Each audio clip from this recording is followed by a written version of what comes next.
Mar Caribe, 27 de octubre de 1962. A 200 metros bajo la superficie, el océano era negro, inmóvil y pesado.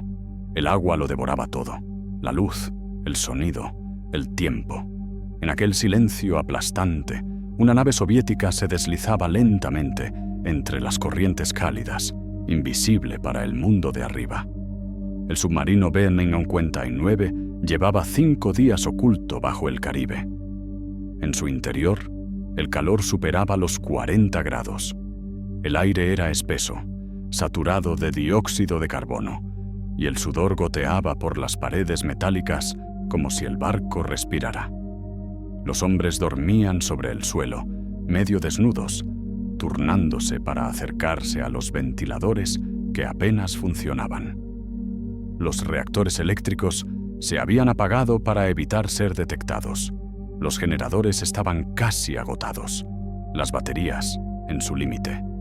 No había comunicación con Moscú desde hacía más de una semana. Nadie sabía si la guerra había comenzado.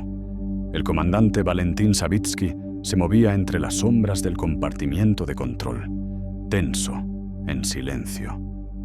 Frente a él, su segundo al mando, Vasily Alexandrovich Arkhipov, observaba los indicadores del sonar. Cada pulso devolvía un eco diferente: barcos enemigos, destructores, hélices. Sobre sus cabezas, la marina estadounidense los estaba cazando. De pronto, el submarino tembló. Un estruendo lejano recorrió el casco, seguido de una vibración grave. Luego, otra y otra. Cargas de profundidad. Los estadounidenses no sabían que aquel submarino llevaba a bordo un torpedo nuclear. La tripulación se estremeció. El ruido metálico rebotaba en los compartimientos. Algunos hombres hicieron la señal de la cruz. Otros apretaron los puños. El comandante se volvió hacia su segundo. «Los americanos nos están atacando, camarada capitán». Arkhipov no apartó la vista del panel. Su voz fue baja, casi un suspiro. «No todavía». El silencio regresó, denso como el agua que los rodeaba. Solo se oía el zumbido del sistema de ventilación, moribundo, y el pulso constante del sonar. Nadie lo sabía, pero aquel día era el punto más alto de la crisis de los misiles de Cuba. En la superficie, Washington y Moscú intercambiaban amenazas. En los océanos, decenas de buques estadounidenses formaban un anillo para bloquear la isla. Y en lo más profundo del mar, un solo submarino, sin contacto con su país, tenía el poder de destruir una flota entera. El aire dentro del B-59 era tan espeso que las voces se volvían lentas. Algunos marineros comenzaron a delirar por la falta de oxígeno. Las luces parpadeaban. El capitán Savitsky caminaba de un lado a otro, con el rostro cubierto de sudor, mientras el eco del sonar resonaba como un reloj de arena contando los segundos hasta la catástrofe.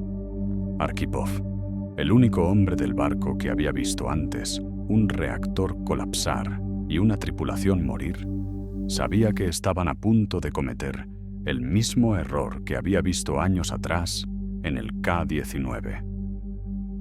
«No todavía», repitió para sí, apenas audible. En aquel instante, a cientos de metros sobre ellos, la superficie del mar hervía con explosiones de advertencia. Cada una podía ser malinterpretada como un ataque real. Cada una podía ser la chispa del fin del mundo. El submarino soviético B-59 flotaba en el filo de la historia, y en su interior, un solo hombre estaba a punto de tomar una decisión que salvaría a la humanidad entera. En un mundo al borde del fin, un solo hombre eligió no apretar el botón. En octubre de 1962, el planeta entero se encontraba suspendido sobre una línea invisible. Nunca antes la humanidad había estado tan cerca de su propia destrucción. La Guerra Fría había alcanzado su punto de ebullición. Durante más de una década, Estados Unidos y la Unión Soviética habían medido su poder en misiles, ejércitos, y palabras. Pero en ese otoño, las palabras se agotaron. En ambos lados del océano, los líderes se vieron atrapados en una espiral de miedo que ninguno podía detener. Todo comenzó con una maniobra de equilibrio. Estados Unidos había desplegado misiles Júpiter en Turquía, a apenas unos cientos de kilómetros de las fronteras soviéticas. Eran armas nucleares de alcance medio, capaces de alcanzar Moscú en menos de 15 minutos. Para el Kremlin, aquello fue una provocación intolerable. Nikita Khrushchev, decidido a restaurar el equilibrio, respondió en secreto con la misma moneda. Ordenó instalar misiles balísticos en Cuba, a solo 150 kilómetros de las costas de Florida. Era una jugada brillante y suicida a la vez. Un intento de igualar fuerzas, colocando la amenaza directamente frente al enemigo. El 14 de octubre, un avión espía estadounidense U-2 fotografió los silos de lanzamiento en construcción. Las imágenes fueron claras y devastadoras. El presidente John F. Kennedy convocó de inmediato a su gabinete de crisis. En menos de 24 horas, el mundo se encontró dividido entre dos opciones: rendirse o arder. Kennedy optó por una tercera: el bloqueo naval. Estados Unidos desplegó una línea de buques de guerra alrededor de la isla, impidiendo la entrada de cualquier barco soviético. La Casa Blanca lo llamó cuarentena. El Kremlin lo llamó acto de guerra. A medida que la flota estadounidense se cerraba sobre Cuba, los analistas militares sabían que bastaba una chispa para encender el apocalipsis. Una colisión, una señal malinterpretada, un error de cálculo. Cualquiera de esas cosas podía desencadenar la guerra nuclear que todos temían. En Moscú, la respuesta fue inmediata. La flota del norte recibió la orden de enviar submarinos al Caribe para escoltar los cargueros soviéticos que llevaban suministros y protegerlos del bloqueo. Eran submarinos convencionales, pero cada uno de ellos llevaba a bordo una bomba nuclear táctica, un torpedo de 10 kilotones, con permiso de uso si eran atacados. Entre esos submarinos se encontraba el B-59, comandado por el capitán Valentin Savitsky, con Vasily Arkhipov como su segundo al mando. Ambos zarparon sin saber que estaban a punto de quedar atrapados en el punto más peligroso de la historia moderna. El viaje comenzó bajo órdenes simples: no disparar, a menos que fueran atacados. Pero a miles de kilómetros de distancia, la definición de ataque era cada vez más confusa. La comunicación con Moscú se interrumpiría poco después de partir. A partir de entonces, los hombres del B-59 navegarían, solos, bajo un mar que pronto se convertiría en el campo de batalla más silencioso de todos los tiempos. En la superficie, los líderes hablaban de diplomacia. Bajo el mar, el destino del mundo se decidía en silencio. El B-59 partió del puerto de Murmansk a comienzos de octubre de 1962. Nadie en el muelle sabía realmente hacia dónde se dirigían. Las órdenes eran selladas y solo podían ser abiertas en alta mar. La tripulación, 75 hombres, creía que se dirigían a un ejercicio rutinario en el Atlántico. Pero en cuanto el submarino cruzó el círculo polar, el capitán Valentin Savitsky reunió a sus oficiales. Abrió el sobre con el sello del Estado Mayor soviético. Dentro había una sola instrucción: defender la misión cubana. Si son atacados, responder con un torpedo nuclear. El silencio fue inmediato. Cada hombre comprendió el peso de esas palabras. No llevaban una simple arma, llevaban el fin del mundo. Durante los primeros días, el mar fue tranquilo. El submarino avanzaba lentamente hacia el sur, en inmersión, manteniendo la radio apagada para no ser localizado. Pero conforme se acercaban al Caribe, las condiciones comenzaron a deteriorarse. Las temperaturas dentro del casco superaban los 45 grados. El aire se volvió insoportable. El agua dulce escaseaba. Los hombres la racionaban a sorbos. Las baterías estaban al límite y la ventilación se redujo al mínimo. El olor a combustible, sudor y metal oxidado impregnaba cada rincón. El tiempo se deformaba. Día y noche perdieron significado. El reloj biológico se desvanecía en la oscuridad. Algunos marineros comenzaron a hablar dormidos, otros a discutir por pequeñas cosas. Un turno, un trozo de pan, una palabra mal interpretada. En el compartimiento de mando, Vasily Arkhipov observaba en silencio. Era un hombre de rostro sereno, de movimientos contenidos, pero bajo aquella calma se acumulaban años de heridas invisibles. Era uno de los pocos sobrevivientes del desastre del submarino K-19, ocurrido apenas un año antes. En julio de 1961, había visto cómo un reactor defectuoso liberaba radiación dentro del casco y cómo la mitad de su tripulación moría entre gritos y silencio. Había visto el heroísmo confundirse con el horror. Y había aprendido que en el mar los errores humanos no se corrigen, se entierran. Esa memoria le pesaba en los hombros mientras veía a sus hombres luchar contra el calor y la desesperación.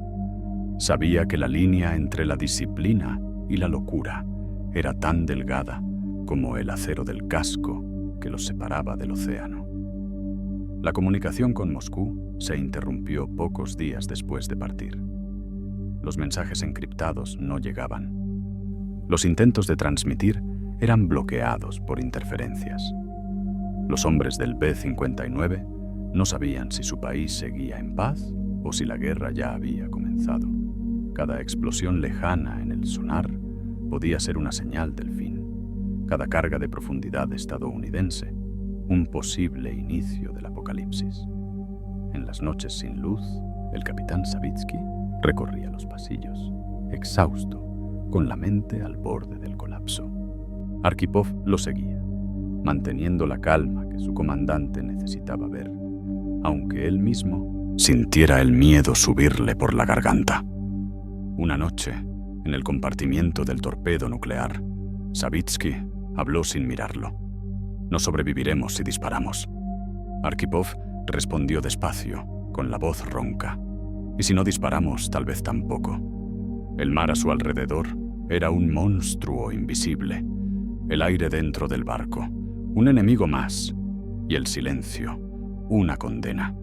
Cada metro que descendían los alejaba un poco más del mundo conocido.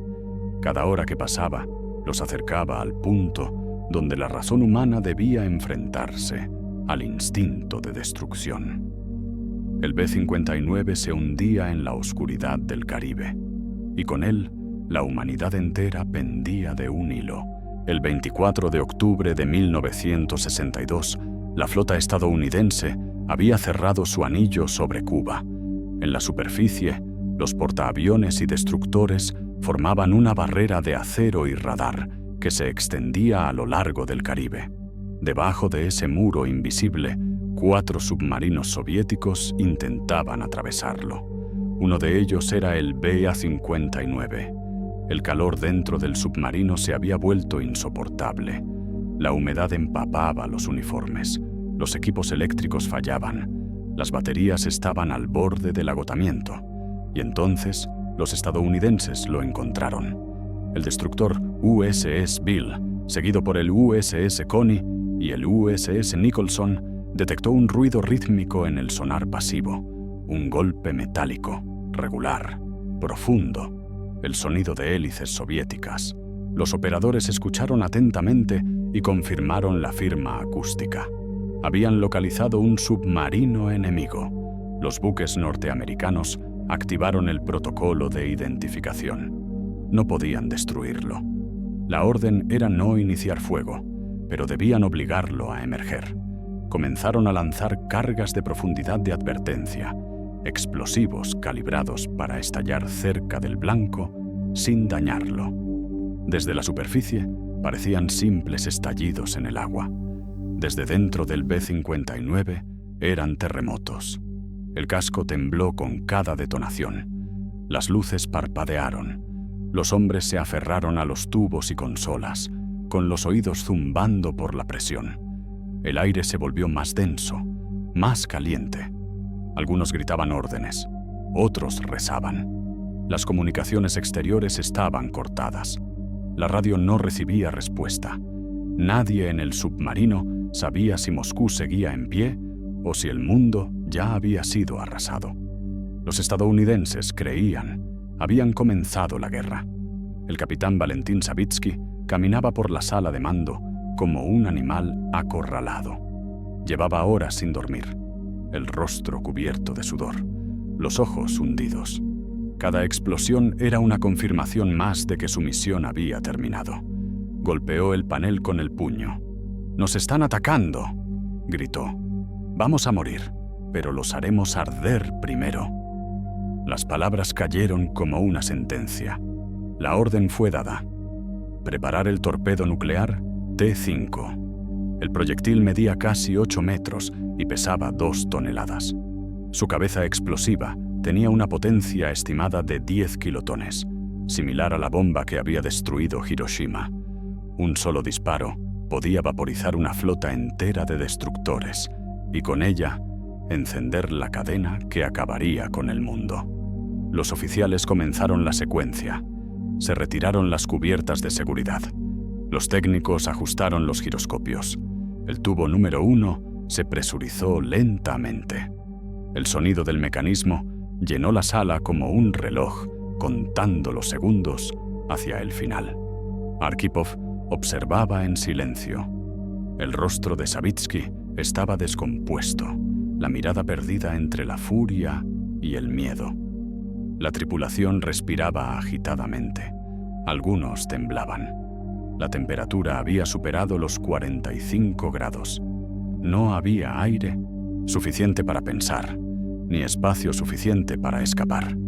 El mar afuera seguía rugiendo. Cada detonación sacudía el barco, como si una mano gigante lo aplastara. El reactor auxiliar comenzaba a fallar. Los sistemas eléctricos amenazaban con apagarse. El B-59 era ahora un sarcófago de acero suspendido a 200 metros de profundidad, a punto de liberar una bomba que encendería el cielo. Savitsky cerró los ojos, respiró hondo y miró a Arkhipov. «Prepárese para el lanzamiento». En ese instante, el destino del mundo quedó reducido a la decisión de un solo hombre. Dentro del B-59, el aire ya no era aire. Era calor, humedad y desesperación comprimida en un cilindro de acero. Las explosiones arriba seguían retumbando, cada una más cercana que la anterior. Los relojes de oxígeno marcaban niveles críticos. Las luces parpadeaban intermitentes, bañando los rostros en un brillo enfermizo. El capitán Savitsky miraba el panel del torpedo nuclear. El sudor le caía por la frente, la camisa empapada. A su lado, el comisario político Maslenikov asentía en silencio. Ambos estaban convencidos de que la guerra ya había comenzado. En aquel momento, la cadena de mando soviética dictaba una regla inflexible. El lanzamiento de un arma nuclear requería la aprobación de los 3 oficiales de mando. Savitsky votó sí. Maslenikov votó sí. Solo quedaba uno: Vasily Arkhipov. Savitsky lo miró fijamente. «Nos están destruyendo, Vasily», gritó. «Es la guerra. No podemos quedarnos aquí esperando a que nos hundan». Arkhipov mantuvo la voz baja, serena, pero firme. «No, camarada. Si fuera la guerra, ya estaríamos muertos». El silencio que siguió fue insoportable. El zumbido del sonar, el golpeteo del metal, las respiraciones agitadas. Todo parecía amplificarse dentro de las paredes. Los hombres miraban a Arkhipov con ojos enrojecidos, esperando su palabra, como si de ella dependiera su destino y el de todos los demás. Savitsky golpeó el panel con el puño. «Nos están cazando como animales. No tenemos comunicación, no tenemos órdenes. Si vamos a morir, que mueran con nosotros». Arkhipov respiró profundamente. La presión en el compartimiento era tal que cada movimiento Dolía. Se acercó al capitán y habló despacio, midiendo cada palabra. Piénselo, Valentín. Si disparamos, no habrá regreso. Ya no hay regreso, respondió el capitán. Sí lo hay. Todavía no nos han destruido. No sabemos qué ocurre afuera. Puede que solo estén advirtiéndonos. ¿Advertirnos con bombas? Sí, pero aún seguimos vivos. Eso significa algo. Maslenikov los observaba sin intervenir. Sabía que cualquier palabra equivocada podía inclinar la balanza hacia el fin. Arkhipov continuó. He visto morir hombres por errores de cálculo, por actuar antes de entender. Si disparamos no habrá error que corregir. Solo silencio. Savitsky se pasó la mano por el rostro. El calor lo mareaba. Miró a su segundo y vio en sus ojos la misma firmeza con la que, un año antes, Arkhipov había mantenido la calma en el K-19 mientras el reactor ardía. Esa calma ahora era lo único que lo sostenía. Durante minutos nadie habló. Solo el gemido metálico del casco al resistir la presión, el sonido de las válvulas y las detonaciones lejanas. 1 minuto, 2, 5. El tiempo se volvió líquido, igual que el aire que los asfixiaba. Finalmente, Savitsky bajó la cabeza. De acuerdo, dijo en voz baja. Emerge. Intentemos contactar con Moscú. Las órdenes se transmitieron con lentitud. Los técnicos cerraron los paneles del torpedo nuclear y comenzaron la maniobra de ascenso. El reactor apenas respondía. Los generadores secundarios chispeaban.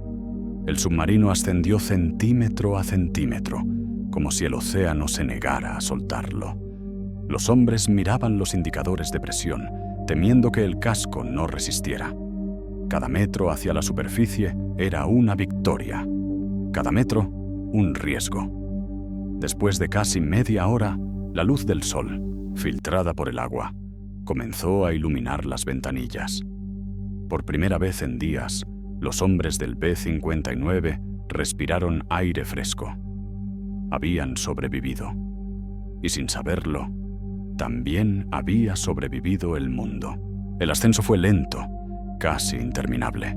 Las hélices del B-59 giraban con un esfuerzo agónico, arrastrando el submarino hacia la superficie a través de un océano denso, caliente y pesado. Los hombres contenían la respiración. Nadie hablaba. Nadie se movía. Cada metro ganado era una súplica.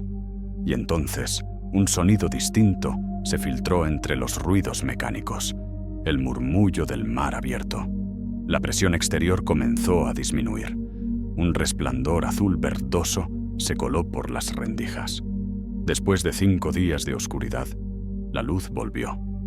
El submarino emergió lentamente, rompiendo la superficie del Caribe con un rugido sordo. El agua se desbordó sobre la cubierta, formando una espuma blanca que caía como lluvia. Durante un instante, solo se escuchó el silbido del vapor escapando por las válvulas y el gemido de los motores exhaustos. Cuando los hombres subieron a la torre de mando, el cielo los cegó. El sol era un golpe de fuego tras tantos días de penumbra, pero antes de que sus ojos se adaptaran, vieron lo que los rodeaba: destructores estadounidenses, alineados en círculo, a menos de 1 kilómetro de distancia. Los marineros norteamericanos apuntaban sus binoculares hacia el submarino, incapaces de creer lo que veían. No sabían que bajo aquella estructura ennegrecida había estado a punto de liberarse un torpedo nuclear. Los reflectores se encendieron. Focos blancos atravesaron el aire, iluminando al B-59 desde todos los ángulos. La superficie del agua brilló como un espejo. Durante unos segundos, la escena pareció congelada. Los destructores quietos, los reflectores fijos, el mar inmóvil. El comandante Savitsky, aún exhausto, ordenó ondear una bandera improvisada, un paño blanco y rojo que los marineros izaron en la antena principal. No era rendición, era identificación. Un mensaje silencioso. No disparamos. No queremos hacerlo. Desde los buques estadounidenses, los observadores respondieron con un gesto breve. Las cargas de profundidad cesaron. El océano volvió a su ritmo natural. La tripulación del B-59 salió a cubierta. Respiraban el aire libre por primera vez en casi una semana. Muchos se dejaron caer de rodillas, agotados. Otros se quedaron mirando el horizonte, en silencio, como si intentaran comprender lo que acababa de ocurrir. En la torre de mando, Arkhipov permaneció inmóvil. El viento le golpeaba el rostro, salado y caliente. Miró al oeste, hacia donde se ocultaba el sol. En aquel momento, comprendió algo que ningún discurso ni documento podría expresar. El mundo había estado a segundos de desaparecer, y nadie, salvo los hombres de ese submarino, lo sabría jamás. A su alrededor, el mar parecía tranquilo, indiferente. Las olas se movían con la misma calma que antes de la crisis, como si el océano no guardara memoria de lo que había estado a punto de presenciar. Pero Arkhipov lo sabía. Sabía que el equilibrio de la historia podía romperse con un solo gesto, una sola orden, un solo clic. En un mar sin testigos, un solo hombre detuvo el fin del mundo. Mientras el B-59 flotaba exhausto en la superficie del Caribe, el mundo seguía conteniendo la respiración. En la superficie, los destructores estadounidenses observaban, esperando órdenes que nunca llegarían. En el fondo del mar, el silencio volvía a ocupar su lugar. A miles de kilómetros de allí, en Washington, el presidente John F. Kennedy se encontraba en la sala de crisis de la Casa Blanca. Los informes eran confusos, fragmentados. Los radares estadounidenses habían detectado movimientos submarinos al sur de Cuba. Se habían lanzado cargas de profundidad de advertencia. Nadie sabía que una de ellas había estado a segundos de provocar una detonación nuclear. El asesor de seguridad, McGeorge Bundy, revisó los informes con el ceño fruncido. Los militares insistían en que las cargas eran inofensivas, simples señales acústicas. Pero ni Kennedy ni su hermano Robert estaban tranquilos. Sabían que una sola interpretación errónea, una sola chispa, podía incendiar todo el planeta. Kennedy murmuró algo que sus asistentes recordarían durante décadas. Un error, solo uno, y no quedará nadie para contarlo. En Moscú, las comunicaciones con la flota del Caribe se restablecieron por primera vez en varios días. Las señales eran débiles, pero suficientes. El mando naval confirmó que los submarinos seguían operativos y que ninguno había disparado. La tensión se mantenía, pero el abismo había sido evitado. En esos mismos días, los canales diplomáticos entre Washington y Moscú trabajaban al límite. Ambos gobiernos buscaban una salida que no implicara humillación ni guerra. Los estadounidenses ofrecieron retirar sus misiles de Turquía en secreto, si los soviéticos retiraban los suyos de Cuba. Khrushchev, presionado por el riesgo de un conflicto abierto, aceptó. El 28 de octubre, apenas 2 días después de que el B-59 emergiera a la superficie, la crisis terminó oficialmente. Los barcos soviéticos dieron la vuelta. Los misiles fueron desmantelados. El bloqueo naval fue levantado. El planeta entero respiró aliviado. Los titulares de los periódicos proclamaban paz en el Caribe. Acuerdo histórico. La guerra ha sido evitada. En las calles, la gente volvió a sonreír, sin saber que aquella paz dependió de una decisión tomada por un hombre que nadie conocía, en un lugar donde nadie miraba. Ni Kennedy en la Casa Blanca, ni Khrushchev en el Kremlin supieron entonces lo cerca que habían estado del desastre. Ninguno de los líderes del mundo supo que la diferencia entre la vida y la aniquilación total se había decidido en un compartimiento oscuro, bajo el mar, entre calor, miedo y silencio. Mientras los diplomáticos celebraban el regreso a la normalidad, un submarino soviético navegaba de vuelta a casa. El océano se cerraba detrás de él, borrando toda huella. Nadie en la superficie sabría jamás que, durante unos minutos, el futuro del planeta estuvo en manos de Vasily Arkhipov. Un solo hombre había detenido el fin del mundo, y el mundo, sin saberlo, acababa de respirar por primera vez.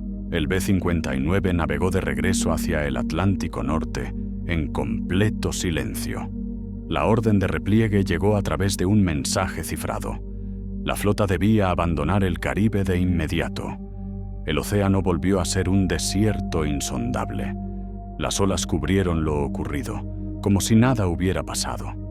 Cuando el submarino llegó a la base naval de Severomorsk, no hubo recibimiento, ni himnos, ni aplausos. Los hombres descendieron del barco agotados, cubiertos de sudor y hollín, con los rostros pálidos por el encierro y la falta de aire. Ninguno de ellos imaginaba que había salvado al mundo. El capitán Valentín Savitsky fue llamado de inmediato a Moscú. Durante días, los oficiales del alto mando lo interrogaron. Querían saber por qué había emergido, por qué había permitido que el submarino fuera detectado, por qué había puesto en peligro una operación secreta. Los informes del interrogatorio se archivaron con una sola anotación: fallos en el protocolo de sigilo y disciplina. Vasily Arkhipov, su segundo al mando, ni siquiera fue mencionado. Nadie le pidió testimonio. Nadie le preguntó qué ocurrió realmente dentro del submarino. Para el Estado soviético, lo que no se reconocía simplemente no había existido.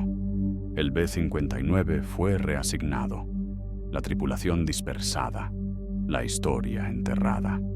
En los periódicos, las noticias celebraban la madurez diplomática de los líderes, el talento político de Khrushchev y Kennedy, la paz que ambos habían preservado.